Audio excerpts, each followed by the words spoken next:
So in this video, what we want to do is talk about how to determine whether lines are parallel to each other or perpendicular to each other, hit each other at 90-degree angles, or another word for that is whether they are orthogonal.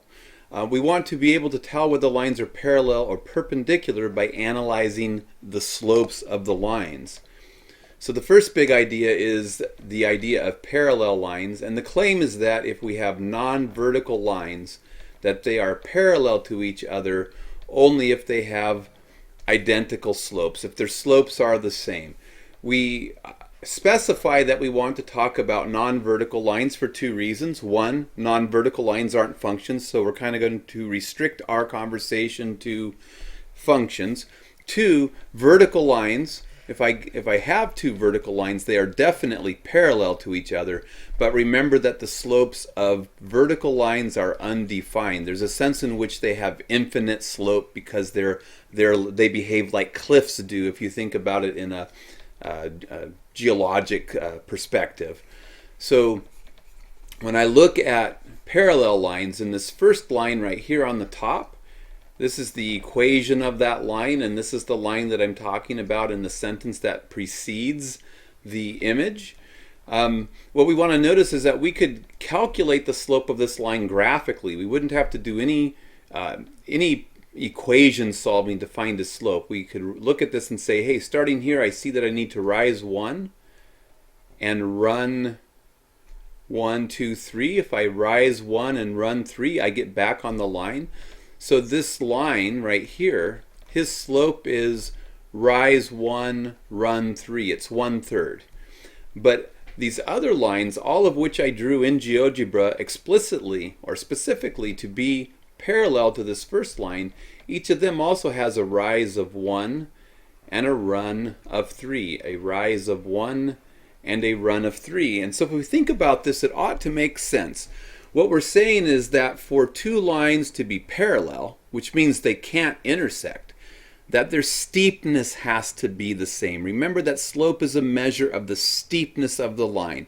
The ratio of change in height to change in width is a measure of how steep it is.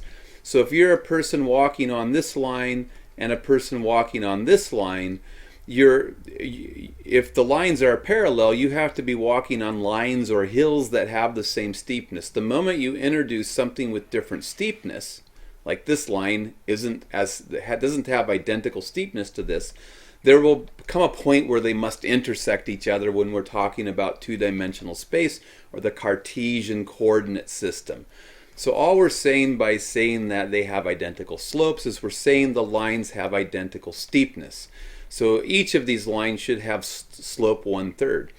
So what this means for us is that if we don't have a picture to see whether the lines are parallel, we actually have a test for it. If we know the equation of one of the lines, we know that if we manipulate this equation into the slope-intercept form, which is f of x equals mx plus b, or when we're working with functions, we recognize that y and f of x are synonyms, so we could also say y equals mx plus b. The moment we manipulate into slope-intercept form, we know the slope of the line, and if we know the slope of the line, we know the slope of every line that exists that has the same steepness or the same slope. So if I take my line opposite of x plus 3y equal to 15, and I want to know the slope of, if I want to know the slope of every line that is parallel to it,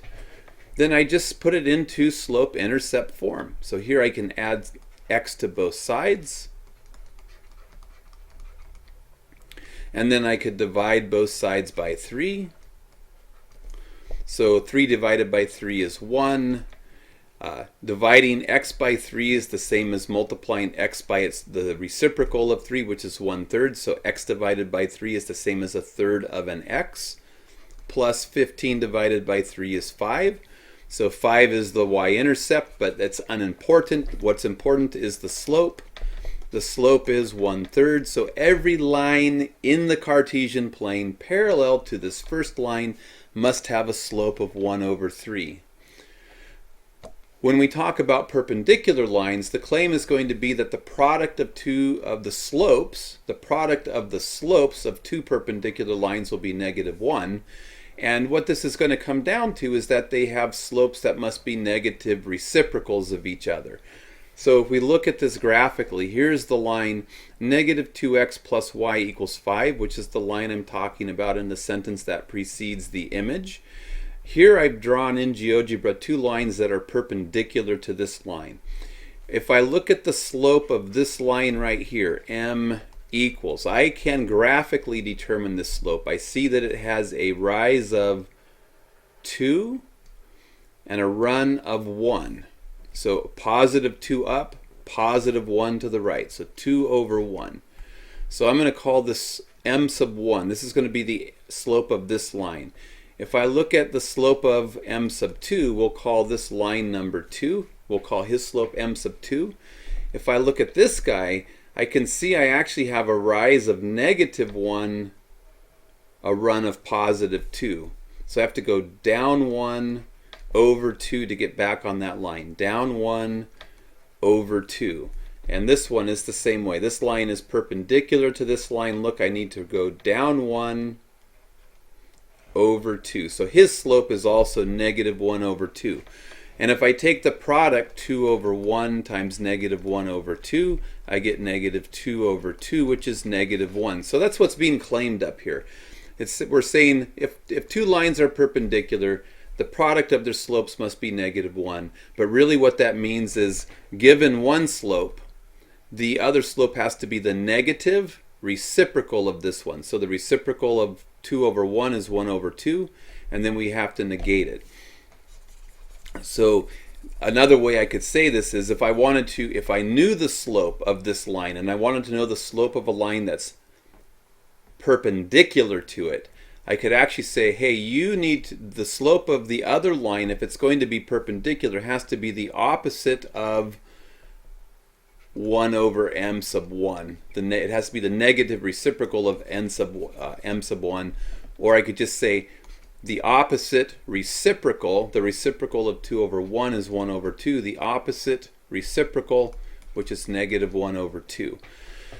So the gist of this is, if we don't have a picture to look at and play with, and all we have is the equation of the line, and we're interested in finding the slope of any line that's perpendicular to this one, we can do the same thing that we do with the parallel lines. We can say, let's put the equation of this line into slope intercept form, which is the same as y equals mx plus b. And then once we know the slope, determine its negative reciprocal. So I could take the -2x plus y equals 5, and I could solve it for y by adding 2x to both sides. So y equals 2x plus 5. This is a positive 5, so it's being added. And then when I see the slope right here, I see that it's 2, which is the same as 2 over 1, right? Change in y over change in x. So any perpendicular line, m sub 2, is going to have a slope that is the opposite reciprocal of 2 over 1. The reciprocal of 2 over 1 is 1 over 2. Every perpendicular line has to have a slope of -1/2. So that's the big takeaway. You can calculate the slope of every perpendicular line by calculating the negative reciprocal of the line to which you want to be perpendicular.